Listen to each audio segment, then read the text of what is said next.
যে কাজটি আজ করতে পারবেন, আগামীকালের জন্য তা ফেলে রাখা যে কতটা ক্ষতিকর তা আর বলার অপেক্ষা রাখে না। জীবনে অনেক কিছুই হয়তো সম্পন্ন করতে পারেননি এই গড়িমসি মনোভাবের কারণে। দীর্ঘসূত্রতা সম্পর্কে ইসলামের দৃষ্টিভঙ্গি কি তা জানতে যদি কোরআন হাদিস অধ্যয়ন করেন তাহলে দেখতে পাবেন ইমানে বৃক্ষ তৈরি হয় মূলত আমলের উপর ভিত্তি করেই। সর্বত্র আমলের উপর অত্যাধিক গুরুত্ব আরোপ করা হয়েছে। আল্লাহ সুবহানাহু ওয়া তাআলা এই বিষয়ে কোরআনে বলেছেন, ওয়াসারিউ ইলা মাগফিরাতিম মির রাব্বিকুম ওয়া জান্নাতিন আরদুহাস সামাওয়াতু ওয়াল আরদু উইদ্দাত লিল মুত্তাকিন। তোমরা দ্রুত অগ্রসর হও তোমাদের প্রতিপালকের ক্ষমার দিকে ও সেই জান্নাতের দিকে যার বিস্তৃতি হচ্ছে আসমানসমূহ এবং জমিনের সমান, যা মুত্তাকিদের জন্য তৈরি করা হয়েছে। আল্লাহ সুবহানাহু ওয়া তাআলা আরো বলেন, কুম ফাআনযির ওয়া রাব্বাকা ফাকাব্বির। উঠো, সাবধান করো আর তোমাদের রবের প্রতি শ্রেষ্ঠত্ব ঘোষণা করো। গড়িমসি আসে শয়তানের কাছ থেকে। আমাদের অতীতের বহু বড় বড় আলেমরা এই বিষয়ে মন্তব্য করেছেন। ইবনে জাওজি বলেন, গড়িমসি শয়তানের সবচেয়ে বড় অস্ত্র, কারণ সে এই কৌশল সব কিছুর জন্য ব্যবহার করে। আমি আগামীকাল করব, এখনো সময় আছে। ইবনে কাইয়ুম রাহিমাহুল্লাহ বলেন, প্রতিবারই যখন তোমার সামনে কোনো ভালো আমলের দরজা খুলে যায়, তখন এর সাথে প্রতিযোগিতা করার জন্য সম্ভবত করব এবং এই তো করে ফেলব নামক আরও দুটি দরজাও উন্মুক্ত হয়ে পড়ে। এর মানে কি?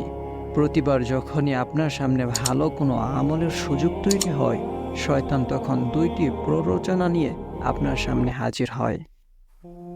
এক, সম্ভবত, অর্থাৎ আমার কি আসলে এটা করার দরকার আছে? এটা না করে যদি ওইটা করি তবু তো হয়। মসজিদটা বাসার কাছেই জানি, মসজিদে গেলে 27 গুণ বেশি সওয়াব হয় তাও জানি, কিন্তু আমার কি আসলে মসজিদে যাওয়ার দরকার আছে? বাসায় পড়লেও তো আদায় হয়ে যাবে, আপনি তখন আর মসজিদে যান না। এইভাবে সে আপনাকে 27 গুণ সওয়াব থেকে বঞ্চিত করল। দ্বিতীয় দরজা হলো, এই তো করে ফেলবো, একটু পরে করছি। আগের উদাহরণের ক্ষেত্রে আপনাকে মসজিদে যাওয়া থেকে বঞ্চিত করার পর তার পরবর্তী লক্ষ্য হয় বাসাতেও আপনাকে দিয়ে নামাজ না পড়ানো।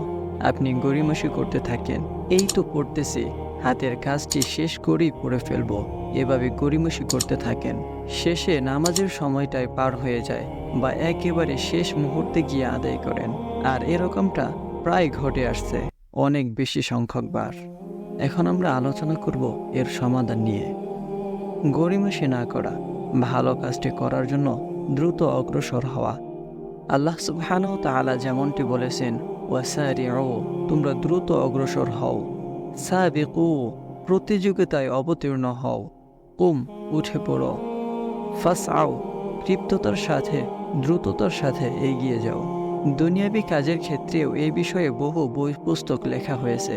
প্রোডাক্টিভ মানুষের অন্যতম একটি লক্ষণীয় গুণ হলো তারা গড়িমসি করে না। তাদের টু ডু লিস্টে যা যা আছে তা তারা যত দ্রুত সম্ভব করে ফেলে। আমরা সিরাহ থেকে জানি, প্রখ্যাত সাহাবী কাব ইবনে মালিক রাদিয়াল্লাহু তাআলা আনহু তাবুকের যুদ্ধে অংশগ্রহণ করতে পারেননি এই গড়িমসি মনোভাবের কারণেই। এটা থেকে মাফ পাওয়ার জন্য ওনাকে পরে বিশাল এক পরীক্ষায় অবতীর্ণ হতে হয়। সুতরাং একবার ঘুম থেকে জেগে ওঠার পর আবার ঘুমোতে যাওয়ার আগ পর্যন্ত নিজেকে ব্যস্ত রাখুন, কারণ ফ্রি সময়ের অপরিকল্পিত কাজকর্ম শেষ পর্যন্ত পাপের দিকে নিয়ে যায়। তাই সমগ্র দিনের জন্য আপনার পরিকল্পনা থাকা চাই, কারণ এই শেষ জামানায় নিজেকে রক্ষা করাই সবচেয়ে বড় চ্যালেঞ্জ। তাই দুনিয়ার এ পরীক্ষায় পাশ করার জন্য যদি খুব সিরিয়াস না হন, অকৃতকার্য হওয়ার সম্ভাবনা খুব বেশি। আর এ পরীক্ষায় অকৃতকার্য হওয়াটা কোনোভাবেই মেনে নেওয়া যায় না, কারণ এর পরিণতি যে আগুনে পোড়ার আযাব। তাই মনোযোগী হন, সমগ্র দিনটা কিভাবে কাটাবেন তার জন্য একটা পরিকল্পনা রাখুন মাথায়, তারপর কাজে নেমে পড়ুন।